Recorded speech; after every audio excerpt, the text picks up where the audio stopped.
ইসমাইল নূরপুরি দামাত বারাকাতুহু। আজকের এই সংবাদ সম্মেলনে উপস্থিত আছেন সংগঠনের সিনিয়র নায়েবে আমির হযরত মাওলানা ইউসুফ আশরাফ, উপস্থিত আছেন নায়েবে আমির মাওলানা রেজাউল করিম জালালি, উপস্থিত আছেন নায়েবে আমির হযরত মাওলানা খুরশিদ আলম কাসিমি, উপস্থিত আছেন নায়েবে আমির হযরত মাওলানা সাঈদ নূর দামাত বারাকাতুহু। আরও উপস্থিত আছেন যুগ্ম মহাসচিব মাওলানা তাবাজ্জুল হুসাইন মিয়াজি, উপস্থিত আছেন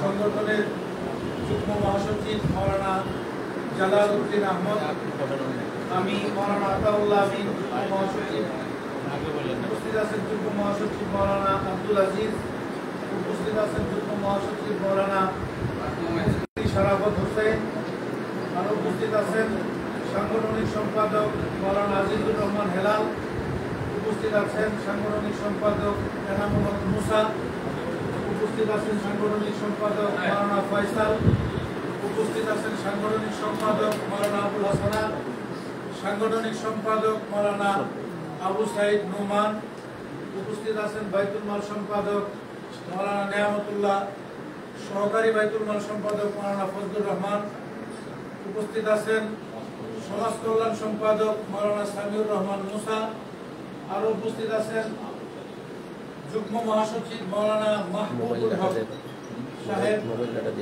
উপস্থিত আছেন কেন্দ্রীয় নির্বাহী সদস্য মাওলানা জসিম উদ্দিন, মাওলানা হেদায়েতুল্লাহ হাদি, সহকারী সমাজ কল্যাণ সম্পাদক মাওলানা শরীফ হুসাইন, নির্বাহী সদস্য মাওলানা রুহুল আমিন খান, মাওলানা শাব্বির আহমদ সহ সংগঠনের ঢাকা মহানগরী সভাপতি মাওলানা নূর মোহাম্মদ আজিজি, দক্ষিণের সভাপতি, উত্তরের সেক্রেটারি মাওলানা আনোয়ার হোসেন রাজি, দক্ষিণের সেক্রেটারি সানাউল্লাহ আমিনী সহ সংগঠনের বিভিন্ন পর্যায়ের ছাত্র সংগঠনের সভাপতি, ছাত্র মজলিসের সভাপতি মোহাম্মদ আশিকুর রহমান জাকারিয়া সহ অন্যান্য নেতৃবৃন্দ উপস্থিত আছেন। আজকের এই চলমান পরিস্থিতিতে বাংলাদেশ খেলাফত মজলিসের বক্তব্য জাতির সামনে তুলে ধরবেন সংগঠনের মজলুম মহাসচিব, কারা নির্যাতিত আলেম হযরত মাওলানা মোহাম্মদ মামুনুল হক। এখন আমাদের সামনে বক্তব্য পেশ করবেন সংগঠনের মহাসচিব মাওলানা মোহাম্মদ মামুনুল হক।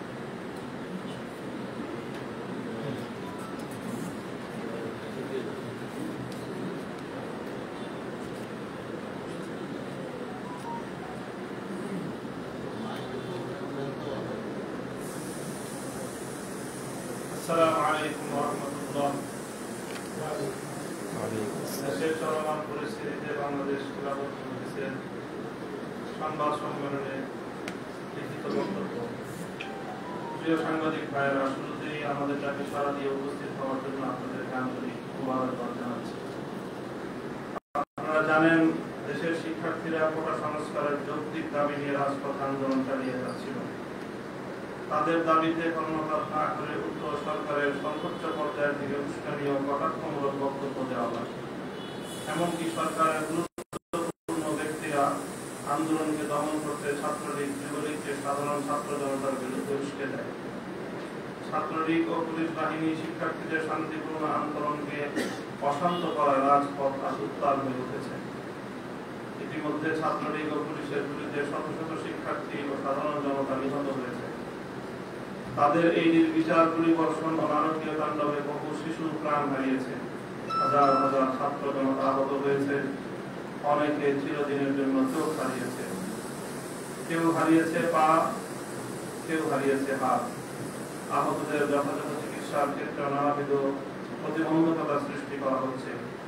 গোটা দেশ আজ মৃত্যুহীন। সরকার যেন কোমল প্রাণ কিশোর যুব শিক্ষার্থীদের বিরুদ্ধে যুদ্ধে নেমেছে, ফলে দেশ এখন এক মহাসংকটে আবর্তিত।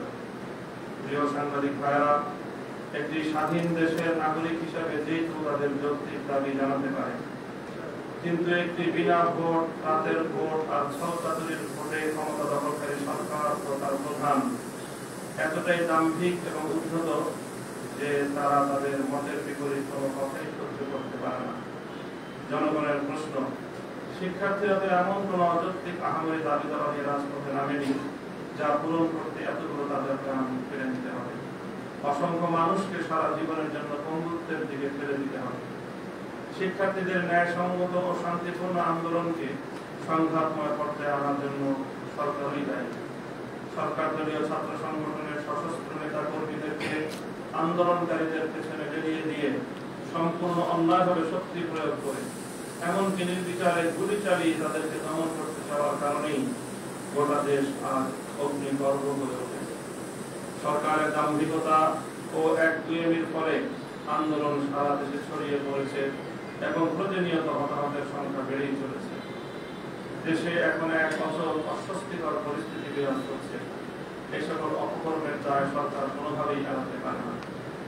সরকারকে জুলুম অত্যাচারের পথ বন্ধ করে জাতির কাছে ক্ষমা চেয়ে দ্রুত পদত্যাগ করতে হবে। ইতিহাস সাক্ষী, জেল, জুলুম, হত্যা ও নির্যাতন করে কোন জাতিকে কোনদিন দাবিয়ে রাখা যায়নি। প্রিয় সাংবাদিক ভাইয়েরা, ছাত্র সমাজের চলমান শান্তিপূর্ণ ও যৌক্তিক আন্দোলন ও ৯ দফা দাবির প্রতি আমরা সংহতি প্রকাশ করছি। ছাত্র সমাজের উপর যাতে আর একটি গুলিও চালানো না হয় সেই দাবিও করছি। একই সাথে আমরা এটা স্পষ্ট করে বলতে চাই, আমরা কোন প্রকার সহিংসতা সমর্থন করি না। অতএব আমরা শতভাগ নিরপেক্ষ আন্তর্জাতিকভাবে তদন্ত করে প্রকৃত দোষীদেরকে চিহ্নিত করে তাদেরকে শাস্তির আওতায় আনার দাবি করছি। পাশাপাশি তদন্তের আগে সরকারের পক্ষ থেকে রাজনৈতিক হীনস্বার্থে ঢালাওভাবে বিরোধী মতের লোকদের দায়ী করে বক্তব্য দেয়া সুষ্ঠু তদন্তে প্রতিবন্ধকতা তৈরি করবে বলে আমরা মনে করি। প্রিয় সাংবাদিক ভাইয়েরা, ছাত্র সমাজের এই যৌক্তিক আন্দোলনকে কেন্দ্র করে বিরোধী রাজনৈতিক নেতাকর্মী ও সাধারণ মানুষদের গ্রেফতার করা হচ্ছে, রিমান্ডে নিয়ে করা হচ্ছে, ধর্ষণ, নির্যাতন, বিভিন্ন জনকে নানাভাবে হয়রানি করা হচ্ছে। সরকার দলীয় নেতাকর্মীগণ হামলা ও মামলার ভয় দেখিয়ে চাঁদাবাজি করছে। অনুমতি ব্যতীত ফোন, ব্যাগ সহ ব্যক্তিগত আসবাবপত্র চেক করে মানুষের ব্যক্তিগত জীবনে হস্তক্ষেপ করা হচ্ছে। কোন সভ্য সমাজ ও রাষ্ট্রের কোন নজির নেই। আমরা এর তীব্র নিন্দা জানাচ্ছি। বর্তমান সরকারের কাছে মানুষের জীবনের কোনো মূল্য নেই। একটি স্বাধীন দেশের অধিকার চাইতে গেলে লাশ রক্তাক্ত হতে হবে কেন? গুলি, পেয়ারশেল নিক্ষেপ করার জন্য হেলিকপ্টার ব্যবহার করে মানুষকে রক্তাক্ত করার মতো পরিবেশ সৃষ্টি করা হলো কেন? এভাবে মানুষকে হত্যা ও নির্যাতন করে ক্ষমতায় থাকা যায় না। সুতরাং সরকারের পদত্যাগই হচ্ছে একমাত্র সমাধান। এ বিষয়টি সরকার যত তাড়াতাড়ি বুঝবে ততই তাদের জন্য, দেশের জন্য কল্যাণ হবে। অন্যথায় সরকারের জন্য ভয়াবহ পরিণতি অপেক্ষা করছে। যাদের হাত ছাত্র সমাজ, সাধারণ মানুষ এবং আলেম ওলামাদের রক্তে রঞ্জিত, তাদেরকে এক মুহূর্তের জন্যও দেশের মানুষ ক্ষমতায় দেখতে চায় না। প্রিয় সাংবাদিক ভাইরা, এই সরকার দেশের সকল প্রশাসনিক ব্যবস্থা ধ্বংস করে দিয়েছে। পুলিশ, বিজিবি, র্যাব, এমনকি সেনাবাহিনীর গৌরব, ঐতিহ্য ও মান সম্মান ধুলোয় মিশিয়ে দিয়েছে। তাদেরকে দলীয় কর্মী ও ক্যাডার বাহিনীর মতো ব্যবহার করা হচ্ছে। এভাবে একটি দেশ চলতে পারে না। সুতরাং আমরা আহ্বান করছি, সেনাবাহিনীকে দ্রুতই ব্যারাকে ফিরিয়ে নিন, কারফিউ উঠিয়ে নিন এবং পদত্যাগ করে দেশকে শান্তির পথে ফিরিয়ে আনুন। প্রিয় সাংবাদিক ভাইয়েরা, আজকের সংবাদ সম্মেলন থেকে আমরা জোর দাবি জানাচ্ছি, অবিলম্বে গ্রেফতারকৃত শিক্ষার্থী, রাজনৈতিক নেতাকর্মী ও সাধারণ মানুষকে মুক্তি দিতে হবে। দায়েরকৃত সকল মিথ্যা মামলা প্রত্যাহার করতে হবে। নির্বিচারে গ্রেফতার রাজনৈতিক নেতাদের আটক করা ও রিমান্ডে নেওয়া বন্ধ করতে হবে। নিহতদের পরিবারকে যথাযথ রাষ্ট্রীয় মর্যাদা ও ক্ষতিপূরণ দিতে হবে। আহতদের চিকিৎসা এবং পঙ্গুদের পুনর্বাসনের ব্যবস্থা করতে হবে। শিক্ষা প্রতিষ্ঠান খুলে দিন। ক্যাম্পাসে অস্থিতিশীল পরিবেশ সৃষ্টিকারী ছাত্রলীগের সন্ত্রাসীদের বিচারের আওতায় আনতে হবে। দলমত নির্বিশেষে দেশের সকল মানুষ এই ফ্যাসিস্ট সরকারের বিরুদ্ধে অঘোষিত ঐক্যের মঞ্চ তৈরি করে ফেলেছে। কেউই আর চায় না সরকার ক্ষমতায় থাকুক।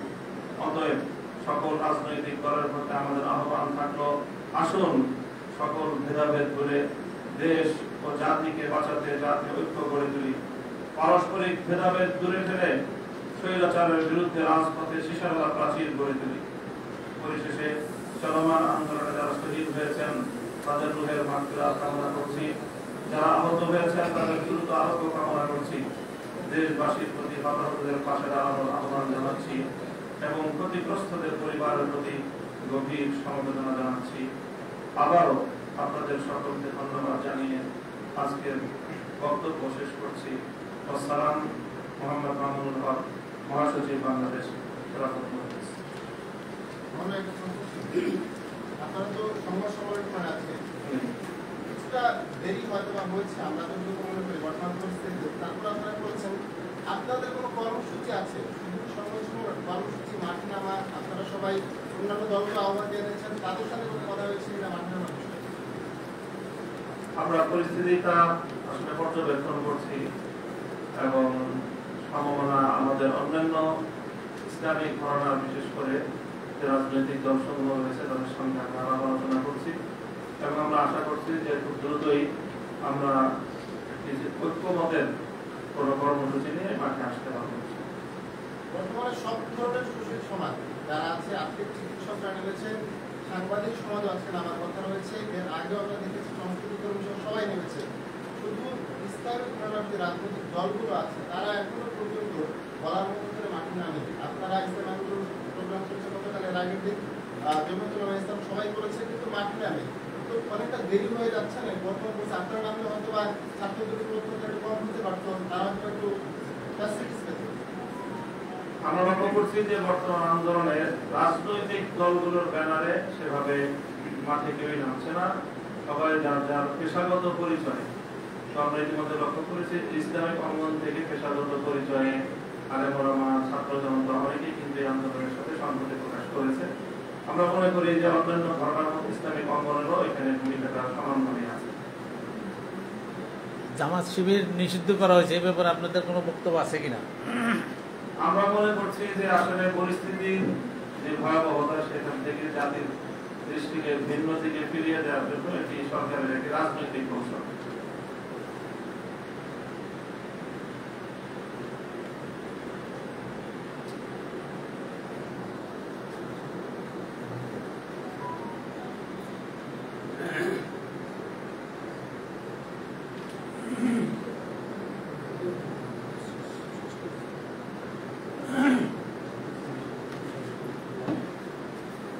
আলহামদুলিল্লাহ, প্রশ্ন উত্তর পর্বের মধ্যে দিয়ে আমাদের লিখিত বক্তব্য মহাসচিব সাহেব জাতির সামনে তুলে ধরেছেন।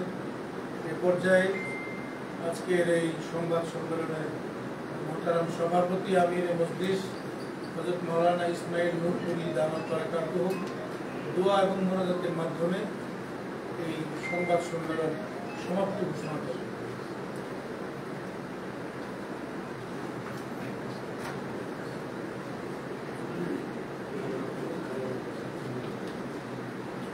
আসসালামু আলাইকুম ওয়া রাহমাতুল্লাহি ওয়া বারাকাতুহু।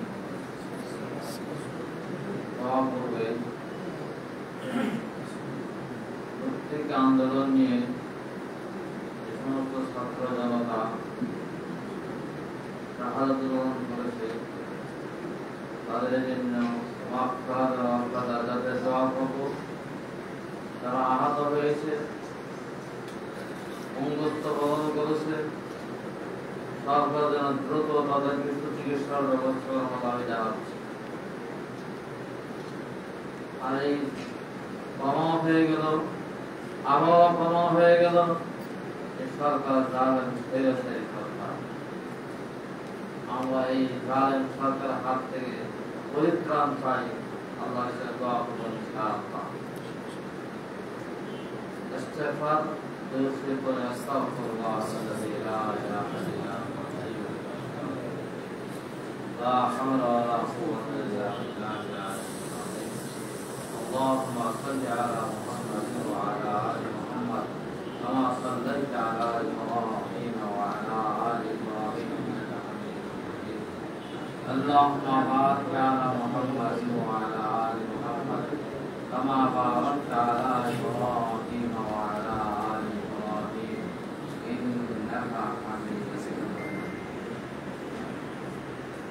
اللهم أنت السلام يا أرحم الراحمين يا أرحم الراحمين ربنا آتنا في الدنيا حسنة وفي الآخرة حسنة وقنا عذاب النار ربنا تقبل منا إنك أنت السميع العليم وتب علينا إنك أنت التواب رب اجعلني مقيم الصلاة من ذريتي ربنا وتقبل دعاء ربنا اغفر لي ولوالدي وللمؤمنين يوم يقوم الحساب পরওয়ারদিগার আলম বাংলাদেশ সালামাত মজলিসকে তোমার জমিনে ইসলাম হুকুমত প্রতিষ্ঠার জন্য কবুল ও মঞ্জুর করো। আজকে বাংলাদেশ রাজনীতির ব্যবস্থাপনায় সাংবাদিক সংবাদকে কবুল মঞ্জুর করো। যে সমস্ত সাংবাদিক ভাইরা প্রিয় সাংবাদিক ভাইরা আমাদের কাছে তারা যে সংবাদ সম্মেলনে উপস্থিত হয়েছেন তাদেরকে আমার আন্তরিক ধন্যবাদ জানাচ্ছি। ছাত্রদের প্রত্যেক আন্দোলনে যে সমস্ত ছাত্র ভাইরা জনতা শাহাদাত পালন করেছে তুমি তাদের শাহাদাতের মর্যাদা দান করো, রফাদাত করে দাও। আয় আল্লাহ এই জালেম সরকার তুমি পরিবর্তন করে একটি ইনসাফকার সরকার প্রতিষ্ঠা করা তুমি তৌফিক দান করো। এই জালেম সরকারের জুলুম থেকে অত্যাচার থেকে আমাদের সকলকে পরিত্রাণ দেওয়া দেবো না। বাংলাদেশ মসজিদের যে সমস্ত আকাবাদরা চলে গেছেন শেখ হাদিস আল্লামা আজিজুল হক রহমতুল্লাহ আলাইহি, আল্লামা আশরাফ আলী রহমতুল্লাহ সাহেব আলী আশরাফ আলী রহমতুল্লাহ আলাইহি, প্রিন্সিপাল হাবিব রহমতুল্লাহ আলাইহি, সাবেক এমপি ওয়াদুল হক রহমতুল্লাহ আলাইহি, और আব্দুল গফফার রহমতুল্লাহ আলাইহি, মাওলানা নওয়াজ ইনসাফ রহমতুল্লাহ সহ যে সমস্ত আমাদের আকাবাদরা আমাদের যে উত্তরসূরির ইন্তেকাল হয়ে অন্ধকার কবরে শায়িত আছেন তাদের তুমি মাগফিরাত করে রফাদাত জাত করে দাও। আয় আল্লাহ আজকের মাহফিল সাংবাদিক সম্পাদককে সম্মান কবুল মঞ্জুর করুন। আগামী দিনে আমরা জালেমের বিরুদ্ধে সোচ্চার হয়ে রাজপথকে উত্তপ্ত করা তুমি তৌফিক দান করো। মওলা আমাদের সকলের দোয়া কবুল মঞ্জুর করো। সমস্ত মুর্দাগার কবর আযাব তুমি মাফ করে দাও, সমস্ত মুর্দাগার কবর আযাব তুমি মাফ করে দাও। আমাদেরকে ঈমানে বলে বলিয়া হয়ে কোন রক্ত চক্ষুকে আমরা ভয় করব না। জালেমের বিরুদ্ধে আন্দোলন চালিয়ে যাওয়ার সেই ঈমানের শক্তি আমাদের সকলকে দান করো। আল্লাহ সুবহানাহু ওয়া তাআলা সালাম আলাইহি